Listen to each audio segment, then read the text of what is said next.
रजो विज्ञान हम लोगों ने स्टार्ट किया था। रजो विज्ञान में हम लोगों ने 2 टॉपिक्स कंप्लीट किए थे, रज और आर्तो, और हम लोगों को ऋतुकाल, ऋतु चक्र, रजस्वलाचर्या और ऋतुमती इसमें कंप्लीट करना है। तो देखिए ऋतु चक्र, ठीक है, ऋतु चक्र को मेंस्ट्रुअल साइकिल कहते हैं। तो ये सामान्यतः एक चंद्रमास 28 दिन का होता है, ठीक है। एक रजस्राव का जब प्रारंभ होता है तो वहां से लेकर दूसरे रजस्राव के प्रारंभ होने तक जो बीच का समय होता है उसी को ऋतु चक्र कहते हैं। एक रजस्राव के प्रारंभ से लेकर दूसरे रजस्राव का प्रारंभ जब तक न हो जाए उसी को ऋतु चक्र कहते हैं। और अगर इसकी अवधि पूछी जाए तो सामान्यतः एक चंद्रमास 28 दिन का होता है। देखो जो होता है ये 3 स्टेजेस में होता है, रजस्वला काल, ऋतुकाल और ऋतु व्यतीत काल। देखो नाम से पता चल रहा है ऋतुकाल के बाद क्या आया होगा, ऋतु व्यतीत काल, ठीक है। तो जो रजस्वला काल होता है 3 से 5 दिन का होता है। इसमें आर्तों का या रज का स्राव काल होता है। इसमें कौन सा दोष प्रधान होता है, तो वात दोष की प्रधानता होती है, क्योंकि किसी भी चीज को गति करवाने के लिए वात दोष बहुत ही इंपॉर्टेंट होता है, ठीक है। अब देखो ऋतुकाल, तो ऋतुकाल जो होता है 12 से 16 दिन का होता है, 12 to 16 डेज का। इसे निश्चित बीजम भी बोलते हैं, ओव्यूलेशन पीरियड होता है, या इसी को गर्भ धारण का योग काल भी कहा गया है ऋतुकाल को। इसमें दोष की देखी जाए तो कफ दोष की प्रधानता होती है। अब देखो ऋतुकाल के बाद क्या आएगा, तो ऋतु व्यतीत काल आएगा, 9 to 13 डेज का होता है। नवीन रज का पुरान रज से परिवर्तन, नया रज पुराने रज से परिवर्तित हो जाता है। और देखो ये चीज और होता है योनि संवरण। योनि संवरण मतलब होता है संकुचन होना।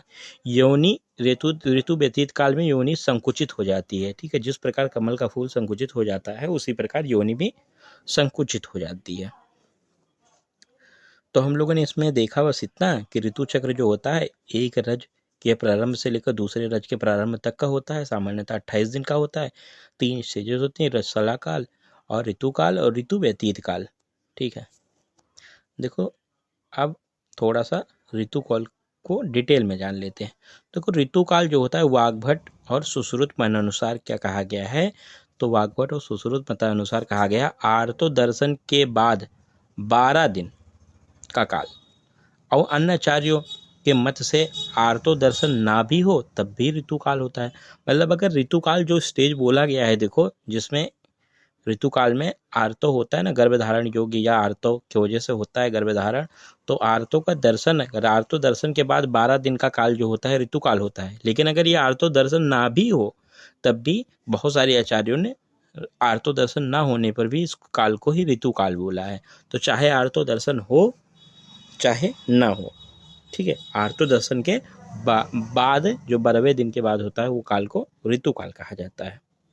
देखो भाव प्रकाश और काश्यप मतानुसार कहा गया है कि वर्णों के अनुसार बताया गया है। जैसे कि 4 प्रकार के वर्ण होते हैं, ब्राह्मण, क्षत्रिय, वैश्य और शूद्र। तो देखो भाव प्रकाश और काश्यप ने बताया है, देखो ब्राह्मण के लिए 12 दिन, फिर 10 दिन, फिर 8 दिन, फिर 6 दिन। और काश्यप ने बताया 12 दिन, 11 दिन, 10 दिन, 9 दिन। तो याद करने का जैसे सिंपल सा 12 आप ध्यान रख लें कि ब्राह्मण के लिए 12 दोनों लोगों ने बताया है, पर काश्यप का देखो एक एक आपको घटाते हुए जाना है, और भाव प्रकाश में 2-2, ठीक है। तो जैसे याद रख लो भाव 2 तो भाव 2 तुम 2-2 घटा दो, और काश्यप में 1-1 घटा दो, ठीक है, हो गया। देखो रजस्वलाचर्या, तो देखो रजस्वलाचर्या जो है, तो देखो प्रथम दिन से लेकर तीसरे दिन तक जो काल होता है उसी को रजस्वला कहते हैं। अभी आपने देखा था स्टार्टिंग में ही पहला जो था स्टेज, देखो ये इसमें देखो रजस्वला, ठीक है, तो 3 से 5 दिन का। तो आपको ये तो पता है कि प्रथम 3 दिन तक, प्रथम दिन से लेकर 3 दिन तक जो काल होता है उसे रजस्वला काल कहते हैं। तो इसमें क्या चर्या होनी चाहिए रजस्वला के लिए, तो देखो दिन में नहीं सोना चाहिए, उसको रोना नहीं चाहिए, अंजन नहीं लगाना चाहिए, दौड़ना नहीं चाहिए, अधिक बोलना नहीं चाहिए। ये सब उसके लिए क्या होता है, निषेध होता है, त्याग करना चाहिए, ये सब उनको नहीं करना चाहिए। अगर ये ऐसा करती है वो, ठीक है, मान लो अगर दिन में वो सोएगी तो उसका बच्चा निंद्रालु निकलेगा। अगर दिन में वो रोएगी, ठीक है, रोती है तो दृष्टि विकृति होगी बच्चे में। अंजन लगाती है तो उसके बच्चा अंधा पैदा होगा। दौड़ती बहुत ज़्यादा है वो तो उसका बच्चा चंचल होगा। अधिक बोलती है तो उसका बच्चा प्रलापी होगा। ठीक है, ऐसा त्याग करना है। अगर नहीं त्याग करती है तो ये कंडीशंस होती हैं। अब देखो और भी उसको क्या करना है, तो ब्रह्मचर्य का पालन करना है। अगर ब्रह्मचर्य का पालन नहीं करेगी और संभोग करेगी तो क्या होगा, पुरुष की आयु का ह्रास होगा, मतलब उसके पुरुष की आयु डिक्रीज होगी। अब देखो 3 दिन का होता है, तो अगर फर्स्ट डे अगर वो संभोग करती है, क्वाइटस करती है, अगर फर्स्ट डे उसका गर्भाधान हो जाता है तो बालक के प्रसव होने के तुरंत बाद या तत्काल उसका बालक होगा जो मर जाएगा, मृत्यु हो जाएगा। यदि सेकंड डे उसका गर्भाधान होता है तो सूतिकागार में ही बालक की मृत्यु होगी। ठीक है, अगर थर्ड डे क्वाइटस करती है या मैथुन करती है, संभोग करती है और प्रेग्नेंट होती है तो बच्चा असंपूर्ण अंग वाला या अल्प आयु वाला पैदा होगा, या तो उसके अंग प्रत्यंग जो होंगे वो संपूर्ण रूप से नहीं रहेंगे और या वो बच्चे की अल्प आयु होगी। ठीक है, तो ये 3 दिन ब्रह्मचर्य का पालन करना है, नहीं करना चाहिए। और उसको धब्र या कुश के बने बिस्तर पे सोना चाहिए। ठीक है, अब देखो बात करेंगे ऋतुमती चर्या की। तो ऋतुमती चर्या से पहले हम लोग देख लेते हैं ऋतुमती क्या होती है। तो देखो ऋतुमती क्या होती है, ऋतुमती मतलब पुराने रज के बीत जाने के बाद, ठीक है, पुराना रज बीत जाए, ऋतु चक्र में संचित रक्त के निकल जाने के बाद, पुराना रज बीत जाए या ऋतु जो चक्र में संचित रक्त है वो निकल जाए, और नवीन रज या ऋतु चक्र के प्रारंभ हो जाने पर ऐसा, और फिर शुद्ध स्नान की हो तो, और व्याधि रहित उसकी योनि और गर्भाशय हो, शुद्ध शोणित वाली स्त्री हो तो उसको हम क्या कहेंगे, ऋतुमती कहेंगे। पुराना रज उसका बीत गया हो, जो ऋतु चक्र में उसका संचित ब्लड था वो भी निकल गया हो, नया रज आ गया हो, ऋतु चक्र की स्टार्टिंग हो गई हो, शुद्ध स्नान की हो, व्याधि रहित हो, और व्याधि रहित हो, उसकी योनि व्याधि रहित हो, गर्भाशय व्याधि रहित हो, शुद्ध शोणित वाली हो, तो ऐसी स्त्री क्या होगी, ऋतुमती स्त्री होगी।